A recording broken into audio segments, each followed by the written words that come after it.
Bismillahirrahmanirrahim. Alhamdulillahi Rabbil Alamin. Wassalatu wassalamu ala ashrafil anbiya'i wal mursalin. Nabiyina Muhammedin wa ala alihi wa sahbihi wa sallam. Me emrin e Allahut, të gjithë mëshirshmit, mëshiruesit, Allahun, Zotin e vetëm të vërtetë falenderojmë, mirësitë, bekimet, mëshira e Tij qoftë mbi të dashurin e Tij dhe të dërguarin e Tij, profetin Muhammed sallallahu alaihi wasallam, si edhe mbi të gjithë ata besimtarë dhe ato besimtare që ndjekin dhe pasojnë rrugën e Tij deri në ditën e Kiametit. Me shpresën të madhe të Zot, po fillojmë me ligjëratat tona. Sot është fillimi dhe jemi me pyetjet të cilat kanë ardhur. Nëse vëllezërit ose motrat kanë pyetje, të drejtë për drejta mund të na i drejtojnë. Filloj me pyetjen e parë për sot, thot: kemi qenë një grup besimtarësh në umre dhe na thanë që kush e shikon Ka'ben për herë të parë dhe nuk qan me lot, ai është munafik. A është kjo e vërtetë?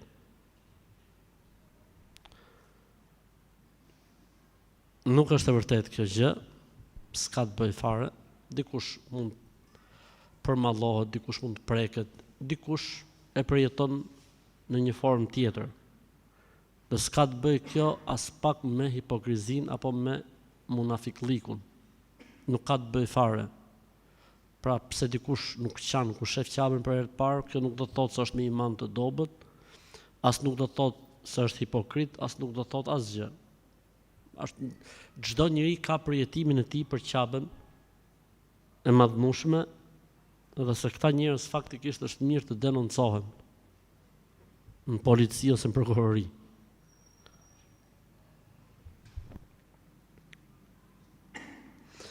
Burri më detyroi ta abortoj fëmijën. A kam unë gjuna që ju bindja atij, por pa dëshirën time? Po. Je bashkëpunëtore në krim. Bashkëshortu ju të ka bërë krim, duke bërë abortin në një fëmijë, po edhe ti që je bindur burrit tënd, je bashkëfajtore dhe je bashkë me të njësoj në mëkat dhe në gjuna. Ne me të vërtet themi që femra respekton dhe i bindet burrit, po asnjëherë dhe asesi në ato gjëra që janë të ndaluara. Aborti në Islam është haram, i ndaluar. Dhe nëse burri në një moment caktuar luan mendsh, apo për 1.278.000 arsye se don fëmin, gruas në këtë rast nuk i lejohet t'i bindet. Në momentin që i bindet, është në mëkat njësoj, si ai që urdhëroi apo e dëshiroi, si kjo që ju bind dhe e zbatoi dhe e çoi në vend. I dërguari Allahut sallallahu alaihi wasallam e ka sqaruar situatën duke thënë: la ta'ata li makhluqin fi ma'siyati al-khaliq. Nuk lejohet që me ju bind krijesës duke kundërshtuar krijuesin. Në këtë rast krijesa, pra burri, bashkëshorti, po kundërshton krijuesin, Allahun, duke i thonë gruas që të bëj abort.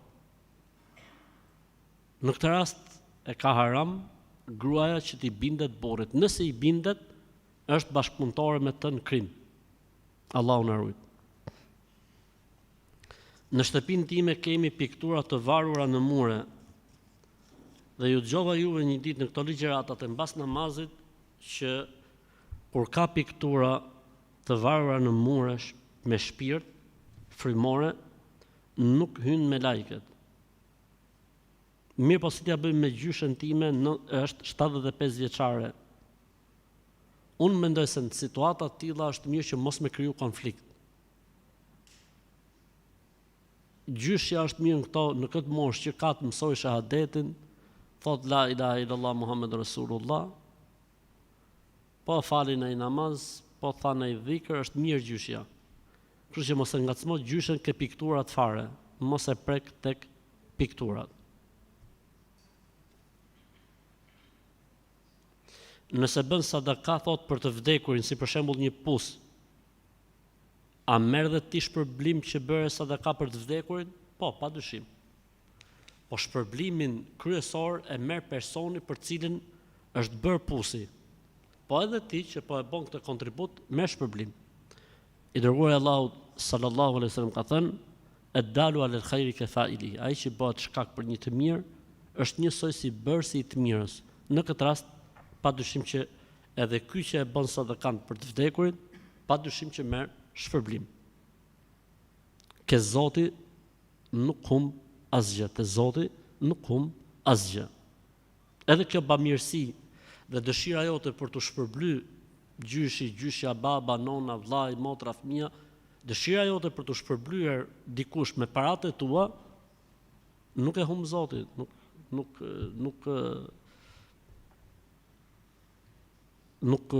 rri pa u shpërbly tek Zoti xhelaluhu.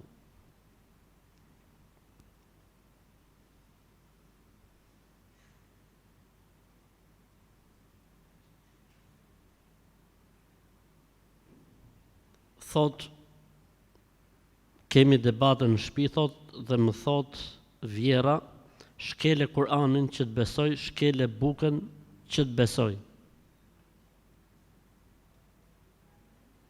Në këto raste nuk lejohet që ne ta çojmë në vend një gjë të tillë që të na besojë vjera apo vjerri apo lagja apo qyteti. Shkelja e Kur'anit është dalje nga Islami. Shkelja e bukës është haram me këtë qëllim, se pa dashje e shkel e bukën nuk ka problem. Amo ta shkelësh me qëllim se ti duke shkel bukën të besojnë ata, se kjo pastaj është gjë si më thon sajes, bidat edhe nuk bën. Kështu që gjeni zgjidhje tjetër dhe në këtë rast asesi nuk lejohet që t'i bindesh vjerës, po mundohu që burri yt, bashorti yt t'i japi drejtim muhabetit. Se në këtë rast nuk është asnjëherë fajtore vjera, po fajtor është vetëm burri dhe askush tjetër. Sepse burri duhet i vë disa kufi çdo njeriu. Në raport me bashortën e tij, qoftë ky babai i tij, qoftë kjo nëna e tij, ai duhet vendosi disa kufi. Dhe nuk bën që të sillet vjera në këtë lloj kafshërie.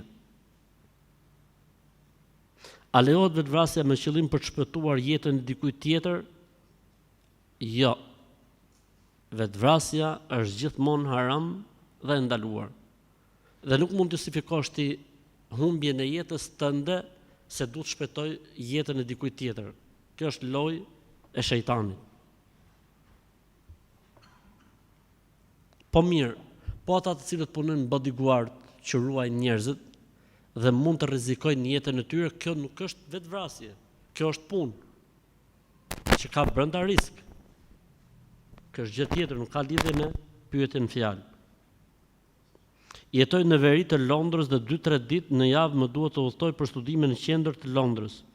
Pra, për të shkuar nga aty ku unë jetoj deri në qendër të Londrës, duhet të marr 2 trena. A quhem udhëtar në këtë rast? Jo. Përderisa je në të njëjtin qytet, edhe sikur të marrësh 5 trena për të ikë në qendër, pastaj nga qendra atje ku del ti në veri të Londrës, nuk të përfshin statusi i udhëtarit.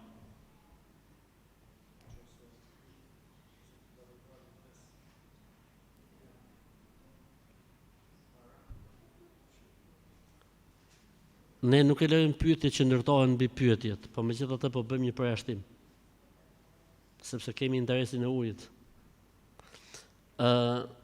Nëse ndodh për shembull që dikush punon në bodyguard dhe duke mbrojt një figurë apo një personalitet e rëndësishme,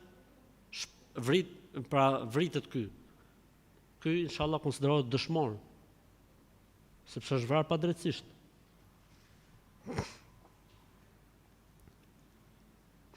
A ka ndonjë problem fetar nëse e kemi caktuar ditën e martesës, mirë po na duhet ta ndryshojmë datën? Nuk ka asnjë lloj problemi fetarisht. Mund të ndryshohet data e dasmës 1 herë, 2 herë, 3 herë, 5 herë, 10 herë. Stresi në ngrirje, s'ka asnjë lloj problemi.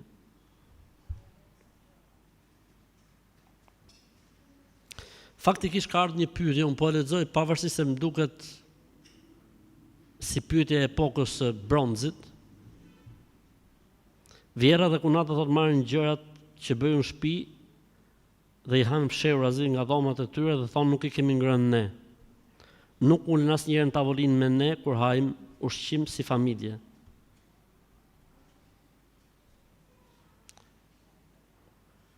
Hajër inshallah, më mirë. Me burrin, me kalamojt, jeni rahat.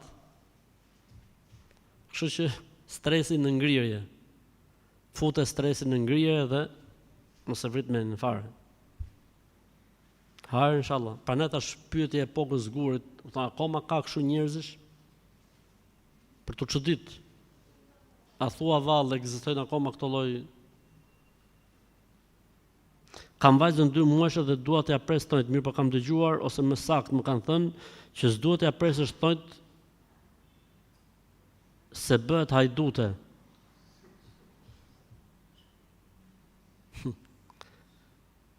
Këta që e thonë këtë fjalë duhen denoncuar në polici ose në prokurori. Ti fusin në burg nga 3-4 vjet inshallah, që të zejnë mend. Nuk ekziston kjo gjë në fen tonë dhe larg budallëve.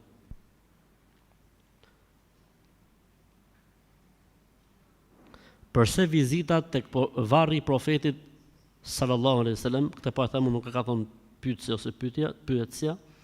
Përse vizitat tek varri i profetit sallallahu alaihi wasallam dhe lutja atje është e lejuar dhe aplikohet masivisht, ndërsa vizita në varret përgjithsisht konsiderohet bidat. Kënë gjuar shprehjen ja ke fut kot plako, kjo është një pyetje që ja ke fut kot plako nga fillimi deri në fund. E para, lejohet që të vizitohen të gjitha varret, si varri i profetit alayhis salam, varret e sahabëve, varret e tabinëve, varret e dietarëve, varret e të afërmve, varret e besimtarëve, varrin e shokut, varrin e tezës, hallës, dajës, xhajës, kushërinjve, çdo lloj varri në Islam lejohet që të vizitohet nëse ke pas me të një lloj raporti dhe marrëdhënie. Abdullah ibn Abbas radhiyallahu ta'ala anhu ka thënë: nuk ka njeri që e ka njoft dikën në këtë botë dhe i shkon tek varri, i jep selam, vetëm se i vdekur i do ta di që ky po e viziton dhe po i jep selam. Kështu që nuk ka asnjë lloj problemi të vizitohet një i vdekur që ti e ke njoh. Edhe nëse nuk e ke njoh, po është një varri i një dietari apo varri i profetit alayhis salam apo i sahabëve, lejohet, nuk ka asnjë lloj problemi. E para. E dyta, thot aplikohet masivisht lutja atje. Çfarë lutje aplikohet tek varri i pejgamberit alayhis salam? Nuk ekziston kjo gjëja. Pra ne tash i ke fut kot plako. I jepet selam, po. I jepet selam pejgamberit sallallahu alajhi wasallam, Ebu Bekrit, Omerit. Ti selam i jep edhe të vdekurve të tjerë. Sa po e thash më lart. Madje kur shkon varreza, çfarë thot muslimani kur shkon varreza? Assalamu alaikum ahle diyari min almu'minina wal muslimin. Assalamu alaikum o banorët e varrezave, besimtar ose musliman qofshi. Ju jeni pararenësit tan, ne jemi pasardhësit tuaj, na fal Zoti neve dhe juve. Pastaj kur shkon ke varri një personi që ti e ke njoh, i jep selam prap. Kështu që ndërsa vizita në varret përgjithsisht konsiderohet bidat, kjo s'ekziston as pak në fen tonë dhe ndoshta personi që pyet e ka me kështu hamendësim.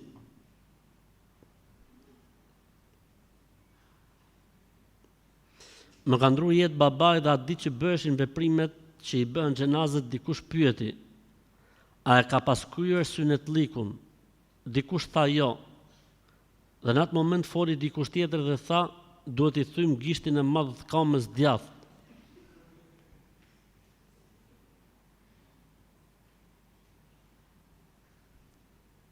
La ilaha illallah, Muhammed Rasulullah.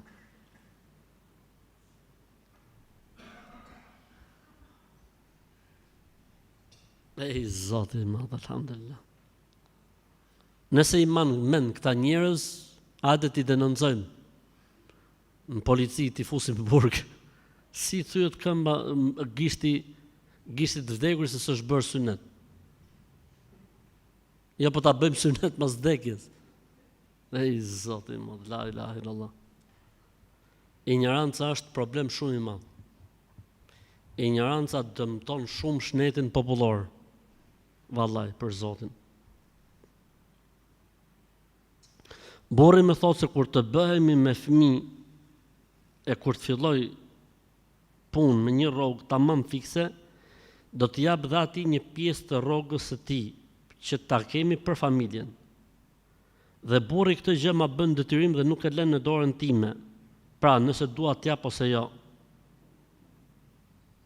Se nuk është puna se pa rrogën time jemi të varfër.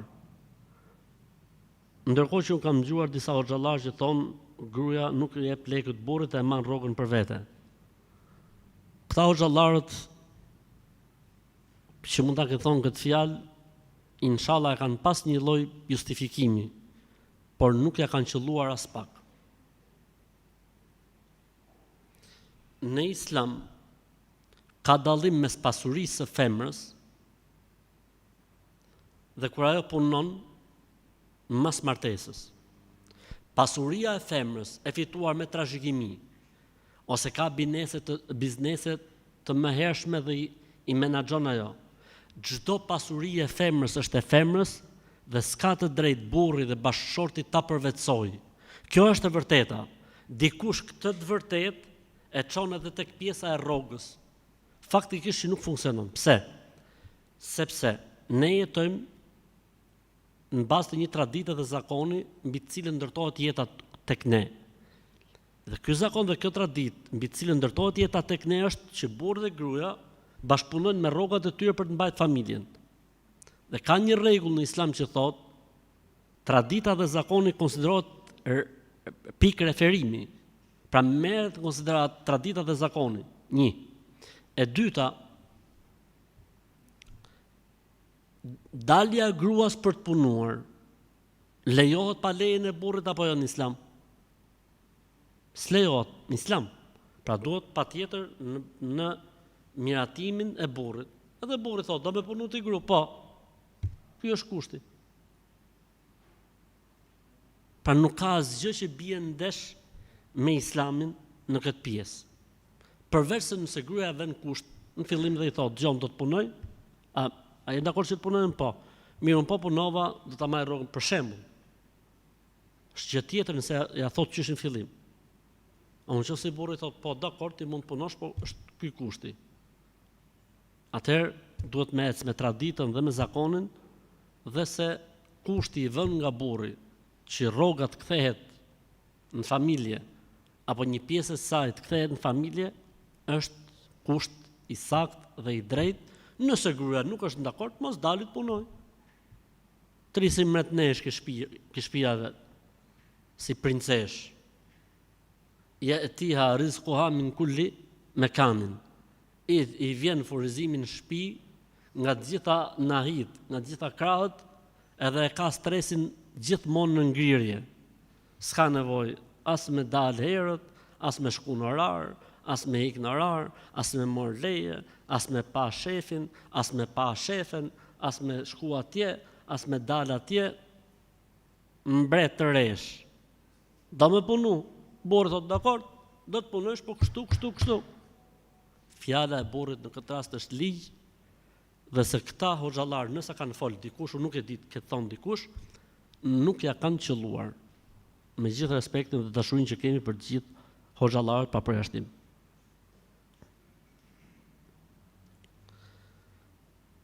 Unë non-stop thotë ju ndjeki juve. Faleminderit. Po më bëri përshtypje kjo, çka do më thonë Allahu Ekber kebira, walhamdulillahi ketira, wa subhanallahi bukratan wa asila. Po ta shpjegojmë inshallah. Besoj se edhe atje është shpjeguar, po ndoshta është prerë edhe kanë nxjerr një pjesë. Allahu Ekber kebira. Allahu është më i madh se çdo gjë dhe gjithçka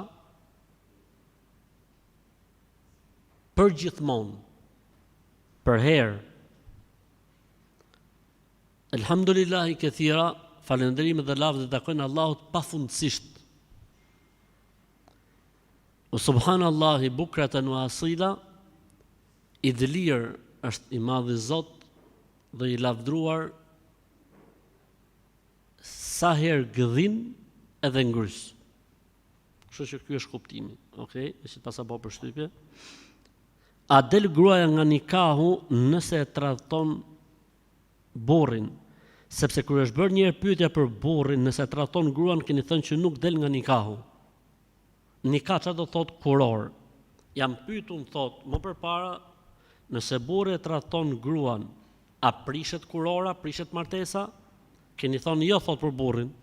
Po mirë, thot pyetje, po nëse gruaja tradhton burrin, a prishet kurora? Jo. Nuk prishet kurora, ka bërë haram? Po.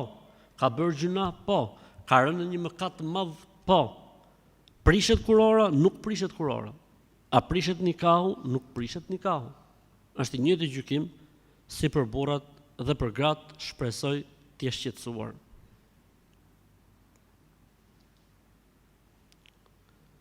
Më ka ndruar jetë nëna ime atë dyshek mbi të cilin ajo ka ndruar jetë. A më lejohet ta mbaj se po më thon njerëzit hidhe. Jo, hidh njerëzit, mos hidh dyshekun. Dyshekun nëse mund ta përdorësh, nëse të hyn punë, përdore. Nëse s'të hyn punë, po mund t'i adhurosh dikujt, okay.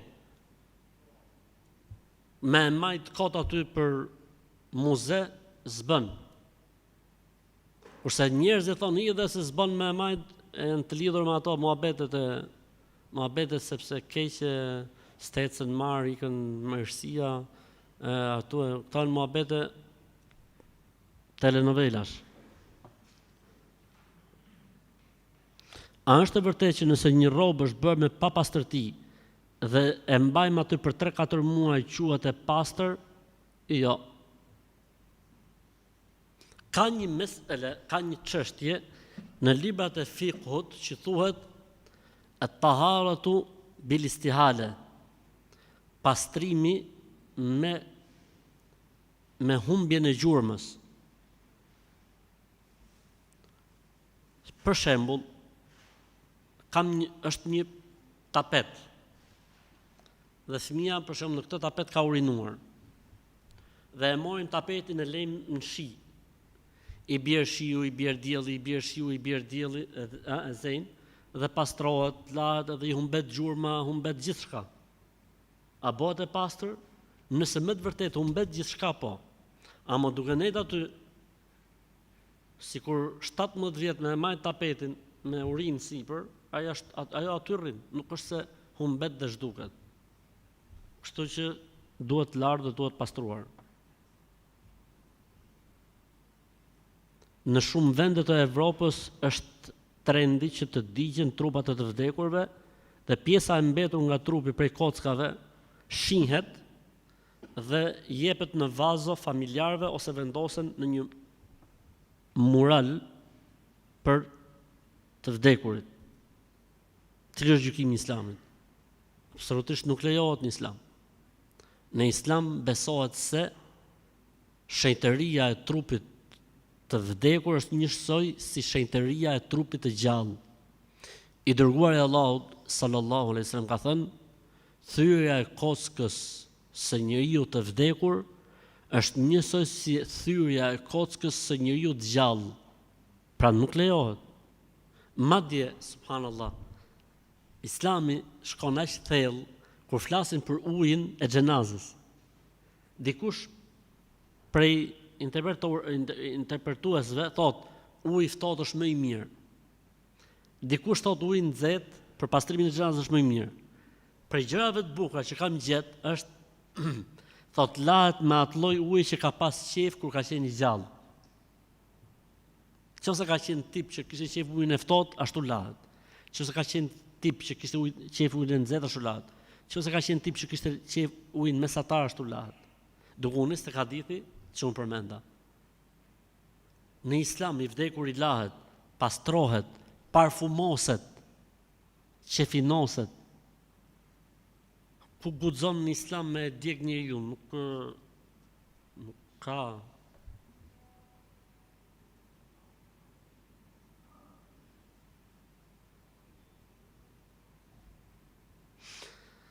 Kur parakalojmë një makinë funerali me xhenaze brenda, a kemi bërë gjuna? Duke qenë se makinat e funeralit kanë korsinë e tyre të lirë dhe ne ishim të lirë dhe parakaluam. Faktikisht nuk është mirë me kuptimin e respektit, jo e mëkatit dhe gjunahut. Pra nuk është mirë, përderisa është një makinë xhenazje me e parakaluate. Nëse është për aty që shoqërojnë xhenazen, duhet të eci mbrapa xhenazes. Nëse nuk është që kanë bën me xhenazen, po është në punë vet, mirë është gjejna i zgjidhje tjetër, po mos ta paraqet. Nëse duhet, sa ashtu e ka punën për shembull, makinat xhenazes ecën me 25-30 në orë, ndërkohë që njëu mund të ketë takim, mund të ketë një punë, lejohet, nuk ka asnjë lloj problemi fetarisht.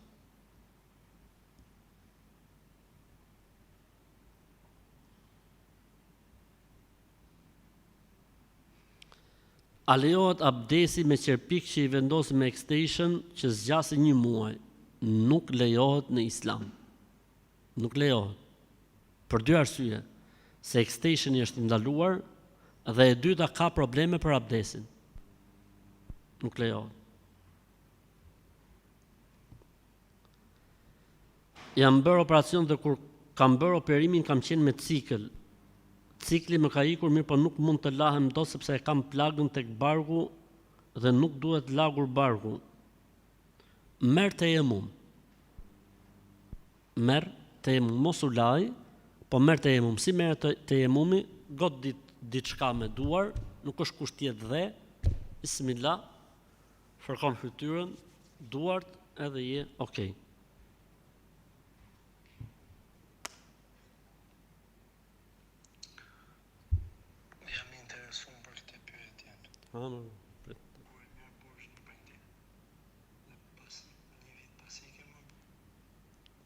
Ta përsërisim edhe një herë.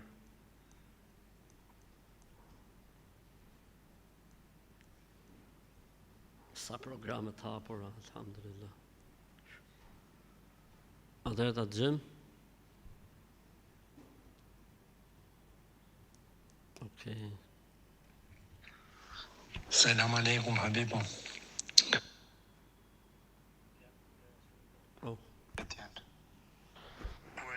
Një prindi dhe pas 1 vit pas i ke moj borxhin, prindi vdes. Si mund ta kthej borxhin ose si mund ta kompensoj? Sepse para se të vdiste, në moment që e moj borxhin, tha borxh, jo dhurat. Qartë, ha? Selam aleikum habibum. Jam interesuar për këtë pyetje. Kur e merr borxh një prindi dhe pas 1 vit pas i ke moj borxhin, prindi vdes. Si mund ta kthej borxhin ose si mund ta kompensoj? Sepse para se të vdiste, në moment që e moj borxhin, tha borxh, jo dhurat. Pra ka marrë borxh prej prindit. Borxh, jo dhurat. Dhe prindi ka ndruar jetë. Si bëhet për borxhin tani që i ka fëmia? Faktikisht ky lloj borxhi duhet kthyer tek trashëgimtarët e tjerë. Ky lloj borxhi fetarisht duhet kthyer tek trashëgimtarët e tjerë, sepse konsiderohet terike. Terike do të thotë pasunia të vdekurit. Kështu që kthehet ose njoftohen trashëgimtarët e tjerë që babës i ka pas marrë kaq borxh, edhe bëhen llogarit, pra futet në llogari, pse është haku i trashëgimtarëve.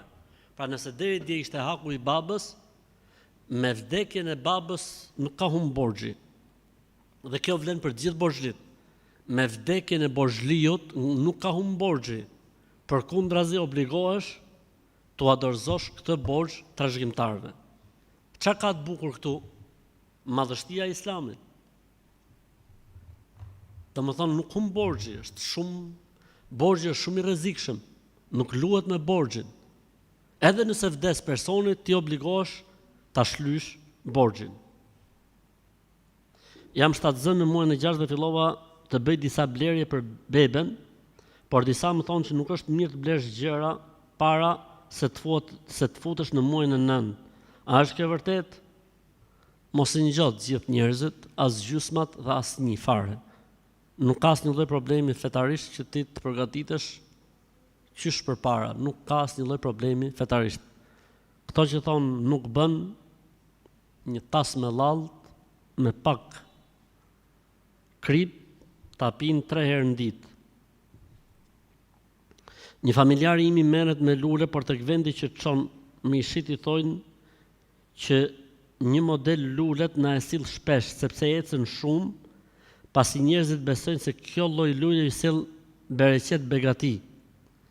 E ka emrin lule leku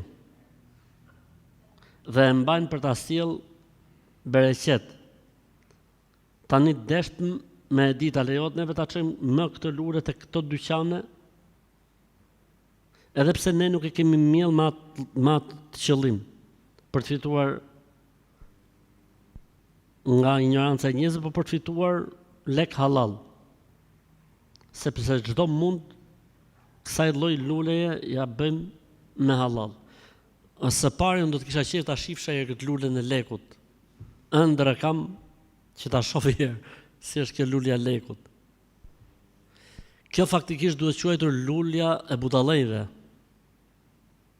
që e blejnë vetëm ata që s'kan mend, ose që besojnë budallëjt, të cilët fatkeqësisht janë shtuar shumë, dhe s'ka polici që i merr përsipër. Në një emision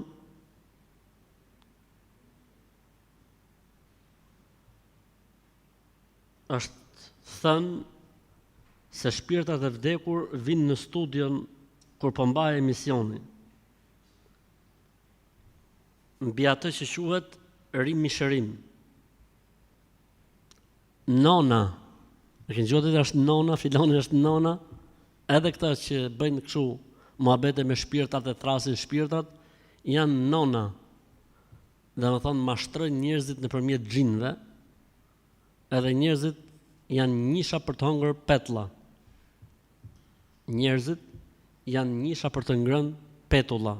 I hajnë petullat me ujë fare, pa pikë vaj. Elhamdulillah. Kështu që mos besonin këto gjëra.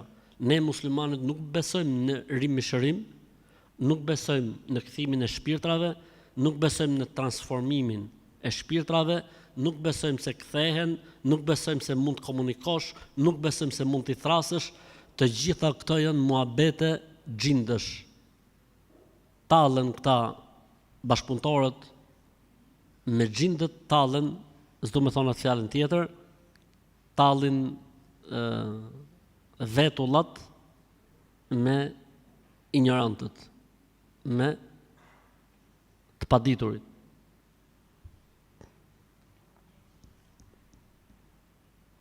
A mund të lexojnë Kur'an bashkëshortët kur janë xhunub? Do më thonë nuk i kanë kushtet, pra në kushtet e papastërtisë.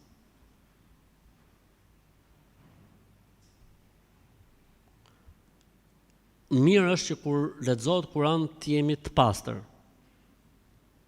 A lejohet të lexohet Kur'ani kur njeriu është xhunub? Ka dy mendime. Shumica e dietarëve, pra e mëdhëbeve, thonë s'bën. Dhe ka një mendim që thotë lejohet, pasi nuk ka ndonjë argument fiks të qartë që e ndalon një gjë të tillë. Më e mira është që të merret gusl e pastaj të lexohet Kur'an. Kjo është më e mira. Po ka mendim që e lejon.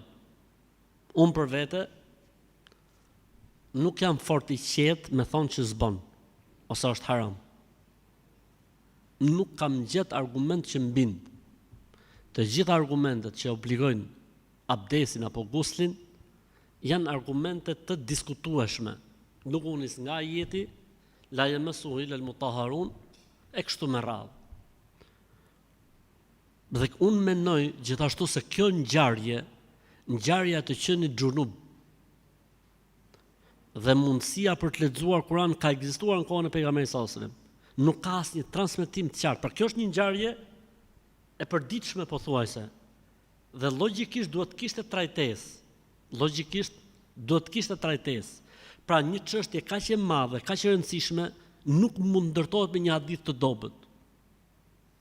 Për këtë arsye unë them, shkollat juridike të njohurat e ndalojnë. Ka një mendim që e lejon, unë për vete nuk jam i qetë që them është haram. Pse? Sepse kjo është një çështje e përhershme dhe e përditshme. Po t'ishte kaq taksative ndalesa, patjetër që duhet të kishte një ndalesë të qartë, e rëndësishme, mos me u lodh, mendoj se ka tolerancë në këtë çështje. Punoj me një vllai është pronar, bëhemi 4 veta dhe xhuman e falim atë tek puna e tij. A lejohet apo nuk lejohet? Jo, nuk lejohet. Xhumaja falet vetëm në xhamia ose në vende të speciale të posaçme që janë lënë si xhamia. Jo, po ju e falni ke puna jeni 4 vetë. Ata të tjerët ke pizzeria janë 4 veta. Ata të tjerët tek pallati që bëjnë elektrikun janë 12 veta. Ata të tjerët janë ke hekur kthysit, se që të thonë hekur thysit. Ata janë 17 veta. Ata të tjerët shesin ke atje veni ku shesin tulla dhe llaç, atje bëhen 48 veta. Humbet xhamia dhe humbet xhuma, jo më valla nuk ekziston kjo gjë në Islam. Xhumaja falet atje ku është xhamia ose në ato vende që janë lënë për namaz dhe për xhuma.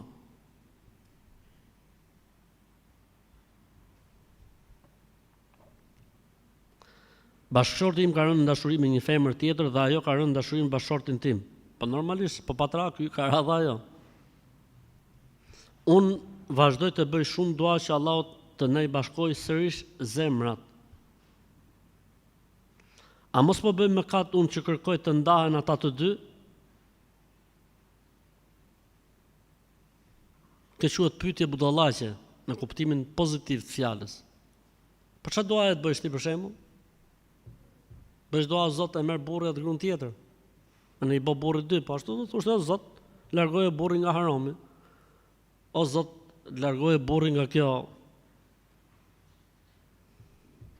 Çfarë them? Si quhet kjo? Momentalisht ato e gruaja vazhdon të jetojë me bashkëshortin e saj dhe ne jetojmë bashk, por veç e veç.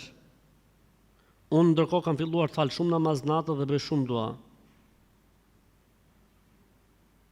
E shoh vazhdimisht që flet me të në darkë, ndërkohë që unë bëj dua. Jam shumë konfuze dhe njëkohësisht në merak se mos po bëj mëkat duke kërkuar që këta të ndahen. Ata janë në immoralitet. Njeriu duhet të jetë i mirë, po jo kaq i mirë, se kështu quhesh naive. Kështu kalon në naivitet. Mos po bëj mëkat thot. Po ai çfarë po bën? Po bën sevap ai. E Zoti më, alhamdulillah. Përshëndetje, ndjek shumë fjalimet e tua, po kam një pyetje, kam dëgjuar që nëse nuk plotson burrit dëshirën, të mallkojnë me lajket. Po nëse burri të rredhet godet, të shan të ofendon dhe të nënvlerëson, shumë shpesh. Pastaj dhe natën në mallkojnë me lajket. Po jo, nuk bëhet fjalë për këto lloj burrash, jo. Nuk bëhet fjalë për këto lloj meshkujsh. Nuk bëhet, kështu që mos e vrit mendjen. Nuk të kap stresi në ngrirje. Doja të pyesja, në kohët e sotme që kanë ndryshuar mënyrat e udhëtimeve dhe të transportit, a është ndaluar që të bësh udhëtime pa shoqërinë e një mashkulli? Po, pavarësisht se kohët kanë ndryshuar dhe siguria është më e madhe, ligji mbetet ligj. Nuk i lejohet një femre që e beson Zotin dhe botën tjetër të udhëtojë në distancë një ditë natë pa qenë shoqëruar me një mashkull. Ligji vlen edhe pse ka aviona, edhe pse ka trageta, edhe pse ka trena që ecin me 1000 km/h. është ai Riyadhit që është bërë tani.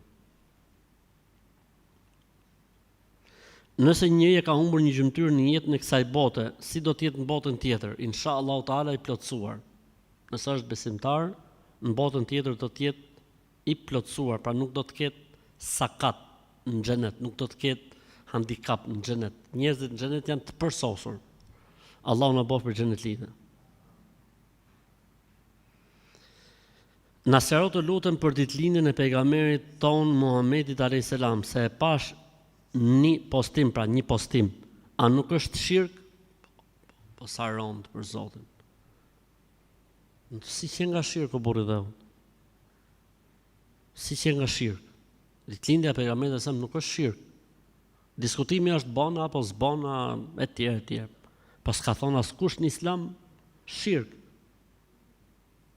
S'ka lidhje me shirku, ku është shirku këtu? Njerëzit gëzohen se ka lind pejgamberi alayhis salam, jo po me vludje, po kështu etj. Kaq. Por nuk ka të bëjë kjo me shirkun. Nuk ka të bëjë kjo me shirkun. Diskutimi mund të ishte a lejohet festohet ditëlindja e pejgamberit alayhis salam? A konsiderohet bidat festimi i ditëlindjes? Kjo është gjë tjetër, pastaj e trajtojmë. Po shirk dhe lidhje me shirkun nuk ka. Lërini njerëzit rehat dhe lërini të gëzohen, olla çat keq ka se gëzohen njerëzit se jemi në muajin që ka lind pejgamberi alayhi salatu wassalam. Çfarë do të vi keq njerëzve? Mërziten pse janë në muajin që ka lind pejgamberi sallallahu alajhi wasallam. Po shoqërisht gëzohen, të gjithë gëzohen alhamdulillah. Dhe nëse e keni vënë re, e ndërprem ciklin e hutbeve dhe kemi marrë 3-4 hutbe për pejgamberin alayhi salatu wasallam, se është muaji i lindjes. Tani po sfola për pejgamberin sa ose disa detaje të jetës ti në muajin e lindjes ti, kur do të flas?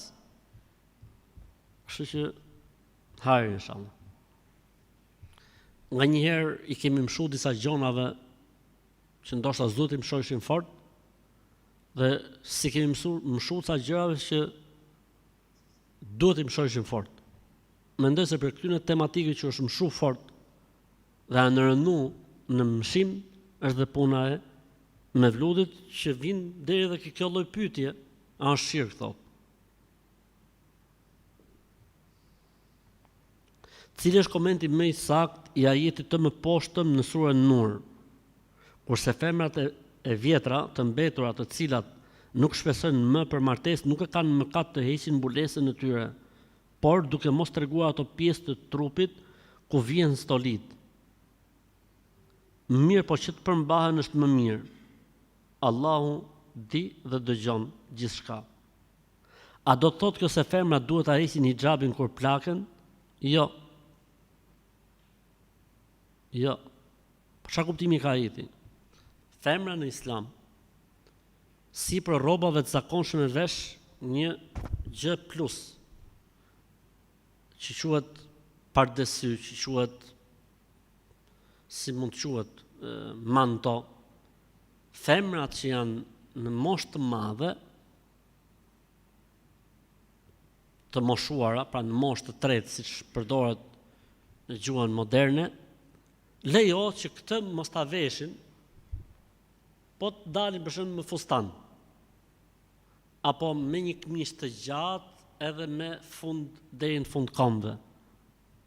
Sepse janë në një moshë që përbëjnë, le të themi, tërheqje vëmendje. Ky është kuptimi i ajetit. Për këtë arsye thot, duke mos treguar ato pjesë të trupit ku vendosen stolit. Ku vendosen stolit? Duke mos i treguar këto pjesë, pra mbulesa është akoma.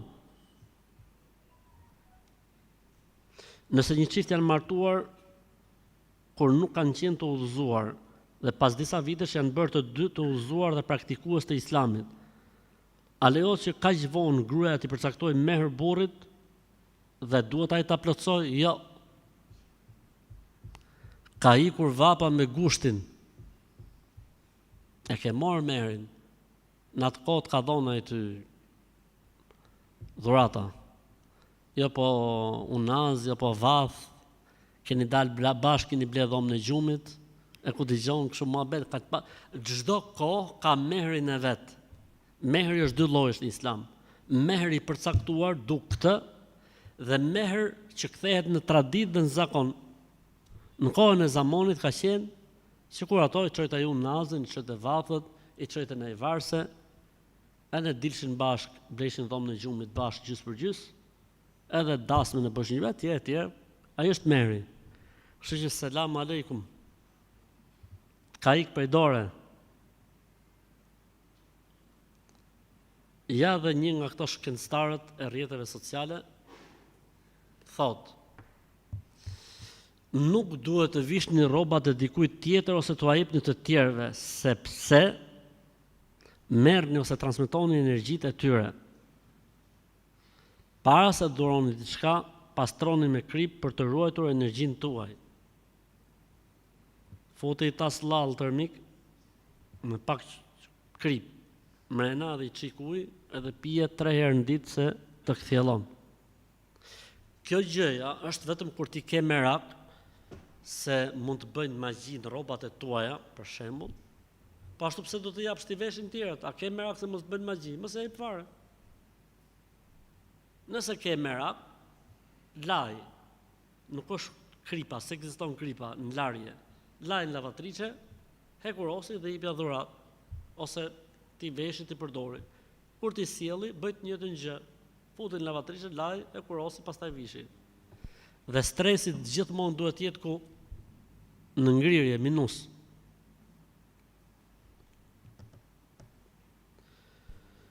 Fal 5 vakte, po kam 2 fëmijë të vegjël, nuk më lejnë asnjëherë që të fal kohët në vakt.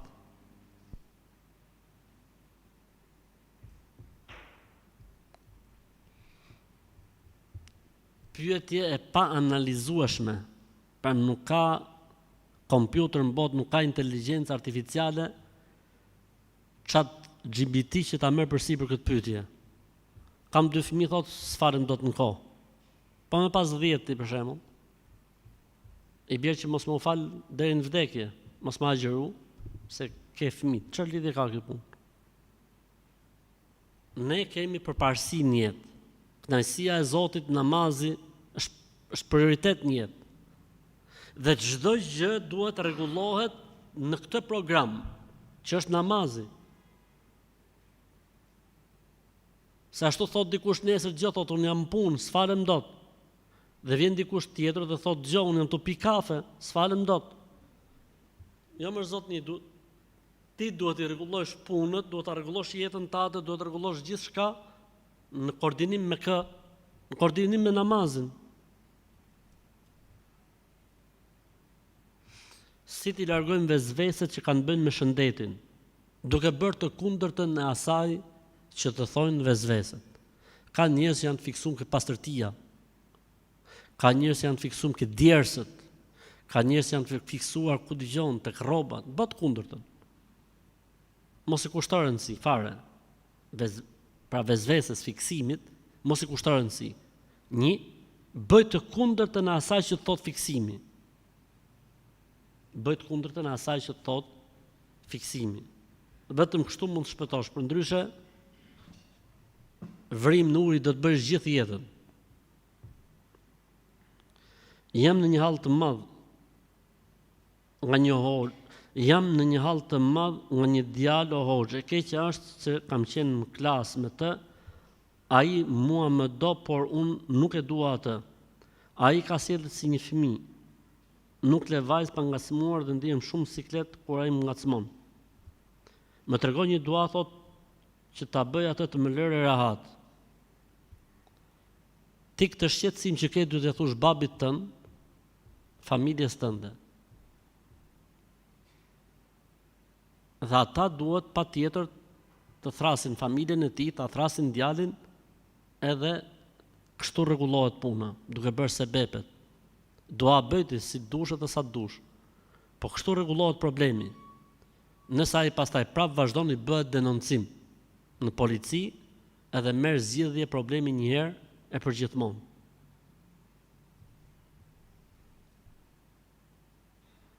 Pyetja tjetër nga faqja mesazhi i jetës. Ta shohim çfarë thot mesazhi i jetës. Rasulullahi sallallahu alaihi wasallam ka thënë: Vërtet i vdekur në varr është si ai që kërkon ndihmë kur është i mbytur në ujë. Pret lutjen t'i vi nga babai, nëna, vllai dhe shoku i tij. Kur lutjet arrin tek ai, ai gëzohet më shumë se sa gjithë bota dhe gjithçka çfarë ka në të. Jo, nuk është e saktë. Nuk është e saktë. Ka hadith saktë që kur të gjallët i kërkojnë falje Zotit për të vdekurin, ati i shkon mesazhi dhe ai pyet Zotin, pra i vjen shpërblimi. O Zot, thot, nga e kam këtë, thot, nga filani që po lutet për ty. Ndërsa kështu siç është këtu, jo.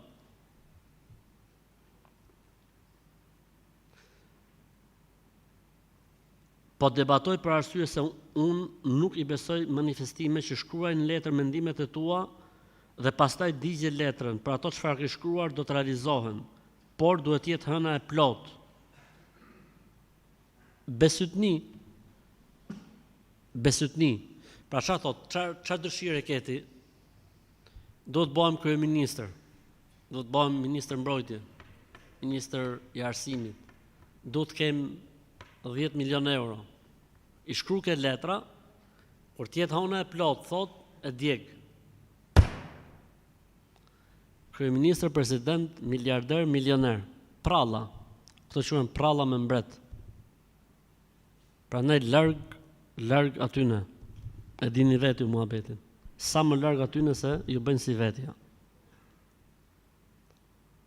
A mund të falem një segjade në të cilën është shkruar emri jem, pra emri im? Mund të falësh, s'ka problem. Nuk është e këshillueshme faktikisht që në segjade të shkruan emra, po nëse shkruan, s'ka gjë, namazi është i saktë. Kam dëgjuar që kur thret ezani, thonë duhet lëvizim nga veni. A është e vërtet? Jo, nuk është e vërtet, s'ka argument. Bidate. A marr se vape nëse postoj ligjata të hoxhallarëve në kanalin tim të YouTube-it? Ti shpërndaj linkun e hoxhallarëve, pse do të hapsh ti një kanal tatin? Ku është problemi? Hapja një kanali dhe sjellja e ligjëratave në këtë kanal,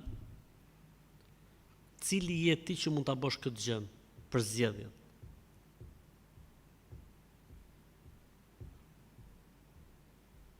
Ti nuk e din kush është i duhur dhe kush nuk është i duhur. Kush është adapi dhe nuk është adapi. Del në një nga këto qjerësit. Ke zyrat e lekëve, lloj çakalli. Lloj çakalli del edhe bërtet qan për shembull. E ti si i paditur rreth këtyre tematikave, mendon se kushdo që qan thot vërtetën. Kushdo që çirret si çakall, është duke thonë vërtetën, kushdo që bërtet thot vërtetën, ndërkohë që këta janë shtuar fatkeqësisht. Kështu që jo, nuk bën. Nëse ti me të vërtet pëlqen një ligjëratë, një hoxhe, shpërndaje me link. Pse? Njerëzit të referohen te ky hoxh. Edhe jo të gjithë hoxhallarëve, pa qenë i 100% i sigurt që ky është nga hoxhallarët e afirmuar, e rekomanduar etj.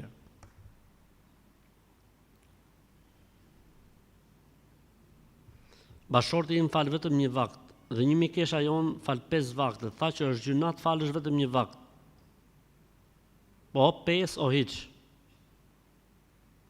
Kjo mikesha juaj të kishte gjykat, shariati e kishte arrestuar gjykatësi dhe e kishte fut 9 muaj në burg. 9 muaj në burg kishte fut këtë që thot o të 5 o hiç. Sepse është duke fol pa dije, është duke fol diçka që bie ndesh me Islamin dhe është duke thënë diçka që nuk e ka thënë pejgamberi alayhi salatu wasalam. Gjithë jeni të vetëdijshëm për rastin që dikush erdhi te pejgamberi sallallahu alaihi wasallam dhe i tha, "Dum të falemi 2 herë në ditë." E pranoi pejgamberi sallallahu alaihi wasallam apo nuk e pranoi? Në momentin që pejgamberi sallallahu alaihi wasallam e pranoi, mikesha thotë jo, o 5 o hiç. Kjo mikesha do lidh edhe çun polici, që mos flasim më herë tjetër. Duke qenë se Ramazani i vitit të ardhshëm do më gjej inshallah duke punuar në ndërtim, unë dua që tash të agjëroj 1 muaj si kaza për Ramazanin para kohe.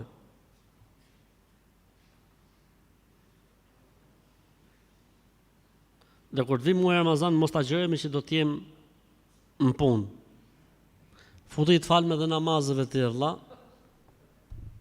Futi të falme dhe namazëve tak, merr kështu një blok edhe hiqi çik. Edhe kur ke ditë pushimi, tak, fal namazet, gjatë gjithë javës trish pastaj pushim. Jo më vëllaja, nuk lejohet një gjë e tillë, Allahu të mëshiroft. A bën të themi disa herë surën El Fil për ndihmë nga Zoti në punë, për një punë, se kështu më thanë në xhami disa gra nga komuniteti ka përmendur emrin e shtetit, që fillon me P. Jo, nuk ekziston kjo gjë në Islam. Nuk ekziston.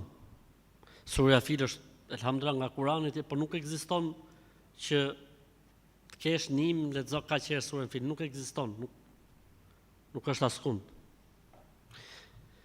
Cili është gjykimi i lyrjes me mjalt të derës nga nusja kur vjen për nuse për herë të parë?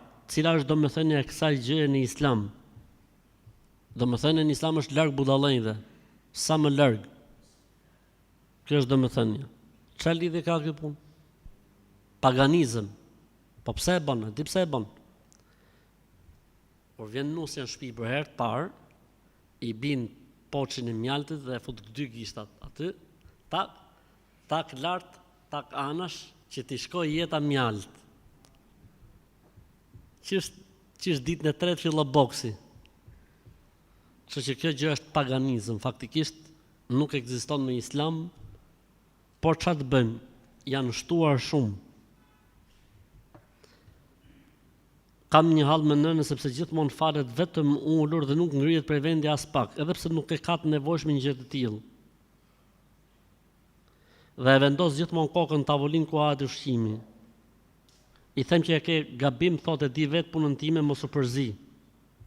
Nuk është shumë e vjetër në moshë, edhe gjatë gjithë ditës lëviz dhe bën punë.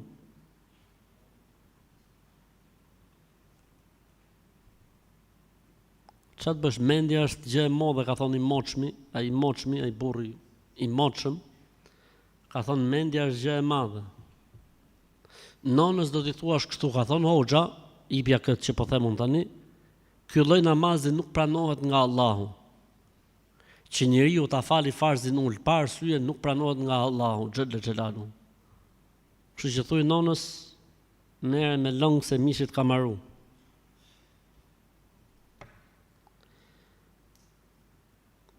Hoxhi nderuar, fëmijës e posa lindur vajzë, kur duhet i prehen thojt?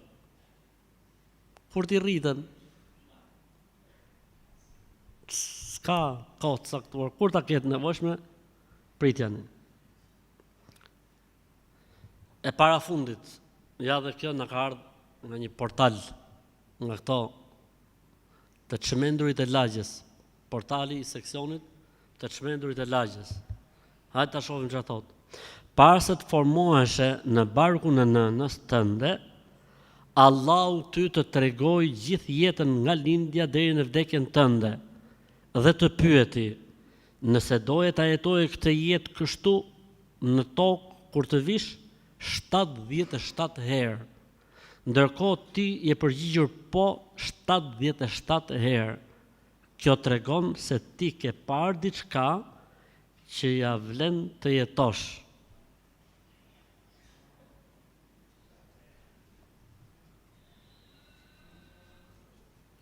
Qatë them unë, pash Zotin, të shkoj fantazia njerëzore deri në këtë shkallë, është e pa imagjinueshme vetëm se në vendin tonë të dashur. Këtot, kur ke qenë bark nonës, ka thonë, ja kjo është jeta jote, e do apo se do ti? Yes. Herën e dytë, herën e tretë, 76, je dakord kështu apo jo? Ke thonë ti, yes. Edhe herën e 77, gjo, e funit, e 77 e vërteta. Kjo është jeta jote, da jetosh? Yes. Na pra, e gëzofsh. Se ekziston kjo gjë, o vëllezër dhe motra, dhe ndjehem shumë i keq ardhur që ka kështu muhabetesh akoma dhe transmetohen të tilla gjëra dhe fatkeqësisht është siç ka thonë ai moçmi, thot kur kanë pyet, orë thot, anë më të vërtet thot ka pas bota kaq shumë budallëj sa sot? Ka thonë ai, ka thonë, po ka thonë, po në atë kohë të zamonit i njiste vetëm lagja. Dije që filoni, pa 5 dërrasa, se pa një në gjithë. Po pa 5 është filoni, fisteku, e në fisteku. Tani dha, i është donë mundësia me dalë gjithë në shfaqje, në TikTok, në Facebook, në Instagram, për këtë arsye duket sikur janë shtu. Po faktikisht është i njëjti nivel. Thjesht se tani shkruajnë nëpër portale, dalin, shfaqen, duken. Zoti i madh na rujt, Zoti na rujt e ju të zoft njerëzit që të largohen nga këto lloj besimesh edhe nga këto lloj, ose di për shembull tani jashtë situatës, e hapa TikTokun dhe gjeta këtë shkrimin. Për shembull, unë tani jam një besimtar i rëndomt, nuk kam dije nga Islami. E hapa këtë gjë këtu. Po pse duhet ndikohesh me vëlla që duhet pyesësh? Pse? Sepse ne nuk i kushtojmë rëndësi Kur'anit me e lexu. Ne nuk i kushtojmë rëndësi me ngjur ligjërata. Ne nuk merremi me punë dobishme dhe në momentin që na dal një gjë kështu, prekemi me njëherë, pse se jemi larg dijes. Si puna saj kafshërisë që bëri namin për një kohë shumë të gjatë, kur flet një vëlla dhe motër, heshtin me lajket dhe thonë, mos folni, se po flasin se s'kam për të taku më në botën tjetër. Zot, o Allah.